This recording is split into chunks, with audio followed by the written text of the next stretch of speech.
Okay, what is up? 0.7 times 10 to the negative 7th percenters. Fuck. I wrote this down because I'm like, I'm not gonna say a scientific notation number out loud. I feel like that just sounds stupid. But then I just ended up saying it anyway, because what am I gonna do? Be like... Anyway, the reason for that is a lot of people like... Okay. A lot of people are like, you need to have a little cutesy name for your subscribers so you can get people to subscribe. So I'm like, okay, what if I do like what percentage of the population they are? So then it can be like, if it gets high enough, it's like you're in the 1%, right? That's cute. And then I like calculate it because obviously I have fucking 6. And it's like, yeah. And but if you would like me to be able to actually say the number without using scientific notation, subscribe. So everybody and their mom has talked about Knives Out and Glass Onion at this point, but you know who hasn't talked about it? Me. And at the beginning of all these videos, I feel like people are always like getting on their fucking hands and knees and they're like, please, please, if you haven't watched it, go watch it. I don't want to spoil you, please. I'm not doing that shit. Because why am I starting my video by being like, leave? No, stay. I don't give a fuck. If you haven't watched it, you can watch this. I don't care. Who cares about spoilers? That's up to you. I want you to watch my video. I don't want you to go watch some other film. You're basically giving it free promotion at this point, which is what I'm doing. But in all seriousness, like if you haven't watched it, I would say go watch Glass Onion because it's just gonna be confusing. I feel like everybody's been talking about how it's such a good film and how Knives Out is such a good film, but nobody talks about what makes them good films, which is what I'm here to do. In both of his films, Rian Johnson breaks the mold by completely flipping the script of what a murder mystery is supposed to be. So let's get into it.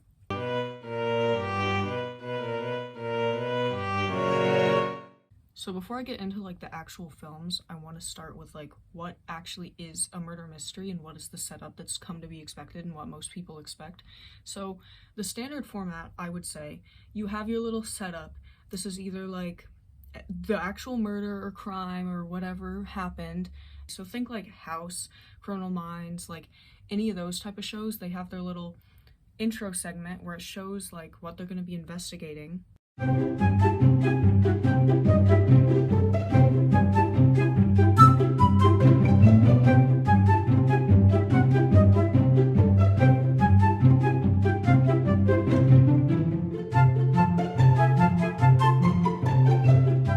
And then it gets into the actual like body of the film.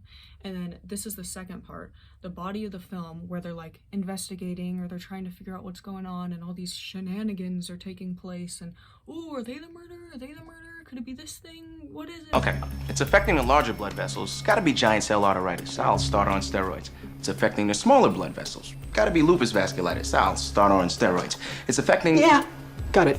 This is where the audience is going to be looking for clues on who the murderer is, what happened, what's the motives, what's the opportunity, all this type of shit. And it's where people put their foreshadowing. And then we have the resolution at the end where it gets explained and everybody's like, oh, that makes so much sense. I have to spell it out for you. Pheochromocytoma. Honestly, I'm not sure how you spell it, but you said it yourself. Adrenaline. Pheochromocytoma sits on top of the adrenal gland, randomly spits out oodles of the stuff. It's perfect. Explains everything. The tachycardia, pulmonary edema, the vasoconstriction that caused the necrotic bowel. Even explains how he had the strength to rip the rail off his bed. Or if you guessed it, you can be like, I'm a genius, you know? Still think it's lupus? Yeah. But Rian Johnson doesn't do this.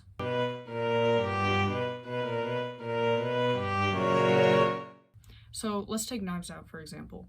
We start Knives Out, we're getting into the setup, normal, typical, whatever, and it's like, oh, like, we're doing all these interviews, and the audience is like, okay, let me use my brain power, any inconsistencies, who did it, I need to see, because this is going to be important.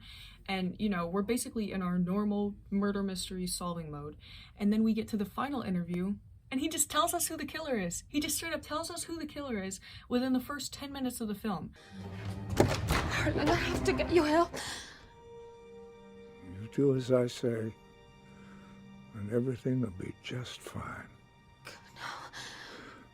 I promise.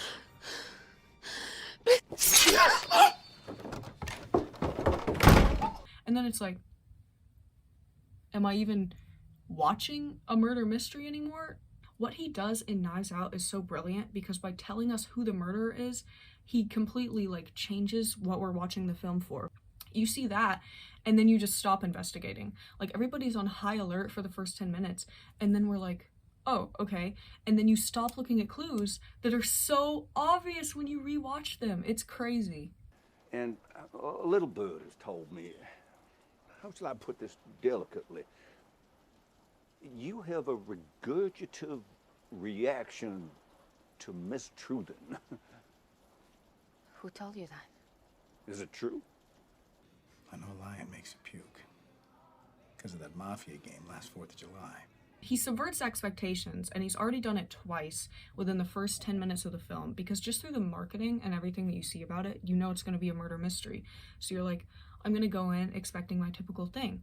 And then when he reveals who the killer is, you're like, oh, this is interesting. It's like a murder mystery, but we already know it's through the perspective of the killer, hoping that people don't find out.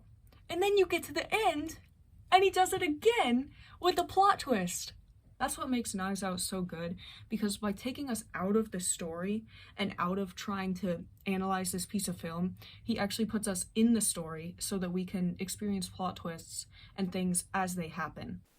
So I'm editing right now, but I realized I forgot to talk about this scene in my original video, and I really wanted to draw some attention to it because it's something that really stood out to me on the rewatch. So in film classes, or if you're just learning or talking about film, you'll often hear the director never puts anything in on accident. Everything has a purpose, everything's meticulously crafted, and this is usually used to provide reasoning and why it's correct to be able to do analysis of films. And I thought it really stood out to me in this scene because when you're watching it originally, the purpose seems like it's just to add suspense or to show Marta's guilt about being involved in Harlan's death, and you don't realize until the rewatch how important this scene actually is, because this is the reason that Benoit knew that she was involved in Harlan's death the entire time. And I feel like it's just a really clever and brilliant way to put in foreshadowing in a way that many people would just brush off as like, oh, this is just for the artistic quality of the film, or this is just a filler scene or a transition, when in reality it has major importance to the plot. It's a murder mystery that actually surprises you because he's breaking the format, not because the murder's so complex and cool. It's because he's doing something different with the format, which I feel like a lot of things, shows, movies, whatever, don't do nowadays. They just try to write a cool murder, and they don't think like, what can I do with the film I'm in to make this better, versus just, how can I make this murder interesting? But that's not to say that he doesn't make the murders interesting or the characters interesting, because that's another thing that I love about Knives Out and Glass Onion. They have really like prolific, famous celebrity casts where you'll watch and you'll be like, is that unless you're like me and you like can't recognize faces, and then you'll see somebody be like, that was Leslie Odom Jr. and you're like, what?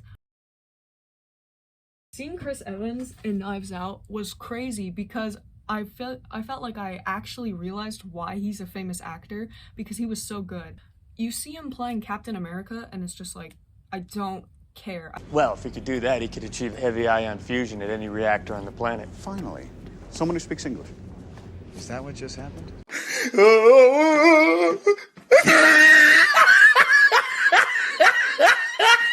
I don't want to see any of these actors ever in blockbuster roles again, because I feel like their potential is actually realized in Knives Out.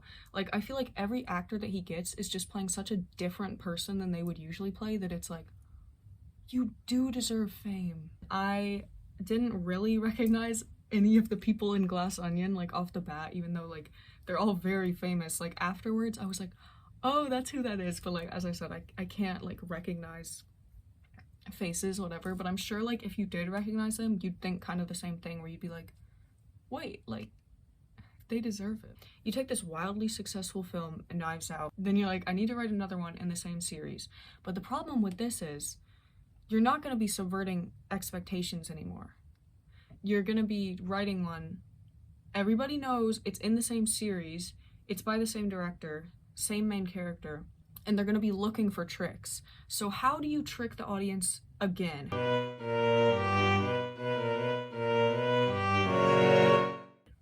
In Knives Out, the murder's taken place and we know every single aspect of it. In Glass Onion, a murder has taken place that we are not even privy to. I was literally thinking, what's the plot? Because I'm sure me, like a lot of other people, you see like the note at the beginning from Miles Braun and you're like, well, he's dead.